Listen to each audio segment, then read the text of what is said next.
Dalam kerinduan yang memanggil, Tony duduk di pojokan kosnya yang sempit di Jakarta, menatap kalender di dinding. Lebaran, tinggal 2 hari lagi. Sudah 5 tahun pria blasteran Belanda ini tidak pulang ke kampung halamannya di Wonogiri. Pandemi, pekerjaan, dan kondisi ekonomi membuatnya terus menunda.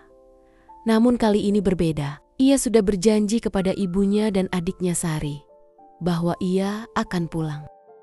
Ia mengemas oleh-oleh sederhana. Beberapa baju untuk Sari, kue kering untuk ibunya. Pikirannya dipenuhi bayangan rumah kecil mereka, suara adiknya yang selalu cerewet, dan aroma masakan ibunya yang khas. Saat malam tiba, ia menuju terminal yang penuh sesak oleh para pemudik lain. Hujan mulai turun, membawa hawa dingin yang menusuk. Tony menarik napas dalam, bersiap menghadapi perjalanan panjang. Bus melaju perlahan, menembus hujan. Tony duduk di bangku tengah, mendengarkan suara rintik hujan yang berpadu dengan dengungan mesin. Ia mencoba tidur, tetapi suara tangisan bayi di kursi belakang membuatnya terjaga. Di dalam bus itu, seorang ibu hamil tampak gelisah, sesekali memegang perutnya dengan wajah menahan sakit, dan suaminya yang duduk di sebelahnya terlihat cemas. Tiba-tiba, ibu hamil itu mengerang kesakitan. Nafasnya tersengal, keluarganya panik, sementara suaminya meminta bantuan ke depan. Sopir bus pun bingung, tidak tahu harus berbuat apa. Tony, yang pernah mengikuti pelatihan pertolongan pertama di kantornya, refleks maju membantu. Ia mencoba menenangkan si ibu dan menyarankan agar mereka segera mencari tempat berhenti. Namun, jalanan di depan masih padat. Tidak ada rest area dalam jarak dekat. Waktu semakin mendesak.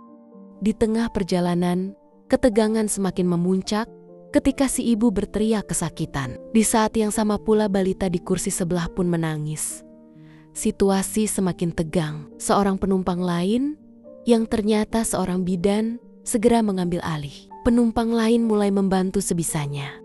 Sementara itu, Tony berusaha menghubungi ambulans, tetapi sinyal di jalan tol tidak stabil. Setelah beberapa menit yang terasa seperti selamanya, suara tangisan bayi tiba-tiba terdengar. Keheningan sejenak menyelimuti bus, lalu berubah menjadi sorak-sorai haru. Beberapa penumpang menangis, lega dan terharu menyaksikan momen luar biasa itu. Tony bersyukur dan menatap bayi yang dibungkus kain seadanya di pangkuan ibunya. Ia merasa dadanya sesak oleh emosi yang sulit dijelaskan. Ini bukan sekedar perjalanan pulang. Ia baru saja menjadi saksi keajaiban kehidupan. Beberapa jam kemudian, bus akhirnya mencapai sebuah rest area dan ambulans sudah menunggu untuk membawa ibu dan bayinya ke rumah sakit terdekat. Tony pun ikut membantu menggendong sang bayi turun dari bus, lalu menyerahkan ke ibunya. Tak kuat menahan dingin, Tony pun bergegas ke toilet umum untuk mengganti pakaiannya yang lepek.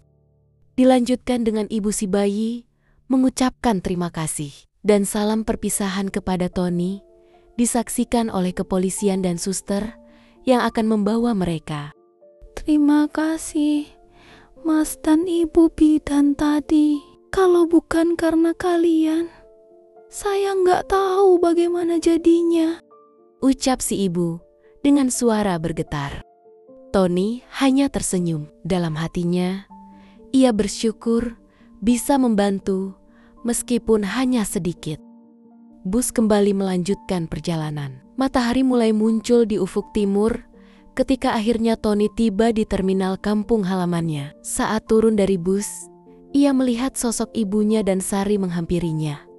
Dan penumpang di dalam bus melambaikan tangan kepadanya. Sari berlari menghampiri Tony dan langsung memeluknya erat. "Kakak akhirnya pulang," serunya dengan mata berbinar. Tony tersenyum, memeluk adiknya. Setelah perjalanan yang penuh kejadian luar biasa, ia menyadari satu hal. Mudik bukan hanya tentang pulang ke rumah, tetapi juga tentang perjalanan menemukan makna kebersamaan dan kebaikan.